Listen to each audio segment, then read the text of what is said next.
かつては賑わっていたショッピングモールのフードコート。しかし最近では閑散とした光景が目立つようになっていた。お腹空いたのだ。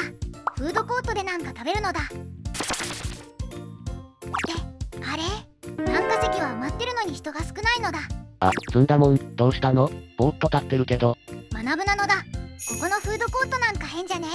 最近ニュースになってるよね。フードコートから次々と店舗が撤退してるんだよ。マジなのだ。バカ、アホって言いながらワイワイするのが楽しかったのだ。お前それただの迷惑客じゃん。うわあ、マジで店が少ないのだ。昔はここにラーメン屋があったのだ。全部なくなってるのだ。やばいやばいやばいやばい。落ち着けって、そんなに大げさに騒ぐことないだろ。大げさじゃないのだ。僕の青春の思い出が消えていくのだ。お前の青春ってフードコートかよ。しかもお前何歳なんだよ。僕は永遠の17歳なのだ。うわ、いた。あれ、よく見たら客もほとんど食べてないのだ。あのおじいさん、弁当持ち込んでるのだ。あの学生たち、ドリンク1個で勉強してるのだ。マジで？言われてみれば確かに料理運んでるスタッフ全然見かけないな。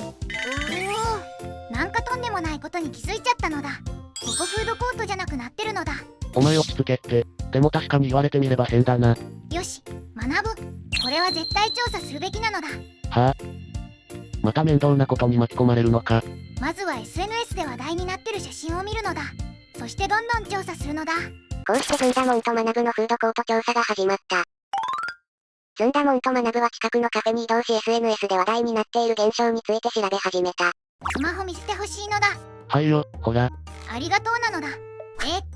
フードコート、閉店ラッシュ。これなのだ、この写真。なになに？見せてみろよ。めっちゃ閑散としたフードコートの写真なのだ。表示回数1400万回超えなのだ。めちゃくちゃバズってるのだ。確かにやばいな。うちの近所のイオンもこんな感じだったわ。イオンのフードコート壊滅状態らしいのだ。なんでこうなったのかな？原因を調査するのだ。いらっしゃいませ。ご注文は？びっくりしたのだ、さくらさん。あ、ごめん、さくらちゃん、いつもの頼むよ。かしこまりました。アイスコーヒーですね。よろしければお客様の会話に参加してもいいですか？フードコートの話題聞こえて気になって。現場の声が聞けるのだ。ぜひ教えてほしいのだ。さくらちゃん、そんなことに興味あったんだ。はい、私も最近のフードコートの変化が気になってて。それで、何か知ってるのだ。はい、イオンみたいな大手でも今集客力が低下してるんです。特に地方のモールはお客さんが減っていて。そうなのだ。でもなんで減ってるのだ。一番大きいのは契約更新時の家賃値上げだと思います。家賃値上げ？そんなことしてるのだ。景気悪いのに家賃上げるとか鬼畜かよ。はい。多くの店舗がその負担に耐えられずに撤退してるんです。なるほどなのだ。家賃が上がって、お店やっていけなくなるのだ。すみません、話に割り込んでもいいですか？また知らない人が来たのだ。誰？たかしと言います。以前フードコートで店を出してたんですが、今年契約更新を機に撤退したんです。まさに当事者なのだ。運がいいのだ。なんでそんな運命的な出会いするんだよ。ちょっと怪しくね？バカ。せっかく教えてくれる人がいるのに失礼なのだ。それで、たかしさん具体的にどうだったのだ？もともと利益率が低いフードコートビジネスなんですが、家賃が3割上がると言われたんです。3割？僕の大好きな枝豆が3割増量なら嬉しいけど、家賃が3割増えるのはやばいのだ。それは厳しいな。食材も値上がりしてるのに。そうなんです。利益出せなくなるので撤退しました。今はキッチンカーで細々と営業してます。そっか、大変なのだ。それに私から見てて思うのはお客さんの変化も大きいかと。お客さんの変化？どういうことなのだ？それはフードコートに行って詳しく話しましょう。一行はフードコートに戻り実際の状況を観察することにした。あれ見るのだ。おじいちゃんたちがたくさんいるのだ。ほんとだ。すげえ多いな平日の昼間だからか。実はこれが問題の一つなんです。高齢者の方々がスーパーで買った弁当や惣菜を持ち込んで。そんなことしていいのか？わしらは年金暮らしじゃ外食なんて高くて無理なんじゃよ。おじいちゃんが会話に参加してきたのだ。でもルール的にはダメなんじゃ。ここは公共の場じゃろ。わしらも客じゃよ。これが私たち出店者の悩みでした。学生さんたちも勉強してるだけなのだ。そうなんです。特に夕方から夜は自習室状態になります。全然フードコートじゃないのだ。若者も金がないんじゃよ。ドリンク一杯で粘るしかないんじゃ。確かに今の物価高じゃフードコートでも高く感じるかも。僕もびっくりしたのだ。前より全部高くなってるのだ。でもこれじゃお店が商売できないのだ。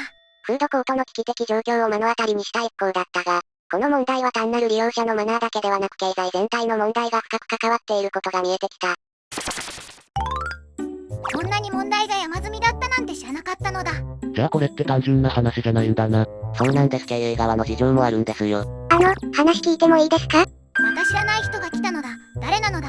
私美穂と言います。このモールの常連客です。私から見ても最近のフードコートは変わりましたね。実はイオンが赤字経営で苦しんでるんです。2024年3月から11月期で156億円の赤字なんですよ。156億？僕の月の小遣い100倍してもそんなないのだ。お前月収1億6000万円もないだろバカ。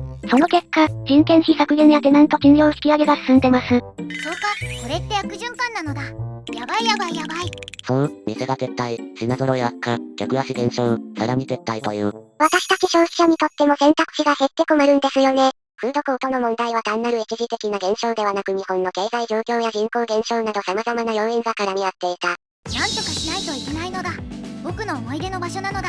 だからお前の思い出とかどうでもいいんだって。今後は少数精鋭の選ばれた店舗だけが生き残るでしょうね。でも消費者としては選択肢が多い方が嬉しいんですが。物価高いから安くするのは難しいのだ。席の利用時間制限とか考えられますね。わしらをいじめる気か、居場所がなくなるじゃないか。でもそれじゃお店が潰れちゃうのだ。何か両方がウィンウィンになる方法ないかな。ひらめいたのだ。持ち込み OK のエリアと禁止エリアを分けるのだ。なるほど、それならわかりやすいかも。高齢者や学生さんも安心して過ごせますね。それいいな、シンプルだけど効果ありそう。そりゃ悪くない案じゃのう。こうしてフードコートの未来についてみんなで考え少しずつではあるが解決策が見えてきた。ずんだもんたちは自分たちの提案を SNS で発信し多くの人に現状を知ってもらうことにした。それから1ヶ月後ずんだもんたちの提案がきっかけとなりいくつかのショッピングモールでエリア分けが試験的に導入された。見てみて、SNS で投稿した案が採用されたのだ。マジかよすげえな、お前の案が実現したんだ。こちらがフードコート専用エリアでこちらがくつろぎスペースです。高齢者の方も学生さんも安心して利用できますね。わしら年寄りの居場所も確保されて嬉しいのう。僕も再出店を検討しています。このまま行けば戻れそうです。おお、これぞウィンウィンなのだ。単純な発想だったけど意外と効果あるんだな。バカにしないでほしいのだ。シンプルイズベストなのだ。でもまだ完全に問題が解決したわけではないんです。物価高や家賃問題は続いていますから。そうなのだ。まだまだ課題はあるのだ。でも一歩ずつ前進すればきっと良くなるのだ。なんだよお前、意外とまともなこと言うんだな。僕はいつだってまともなのだ。フードコートという身近な場所から見えてきたのは日本社会全体が抱える課題の縮図だった。それでも少しずつ解決策を見出していく姿勢こそが未来を切り開く鍵なのかもしれない。今回も最後まで見てくれてありがとうなのだ。高評価、チャンネル登録をよろしくなのだ。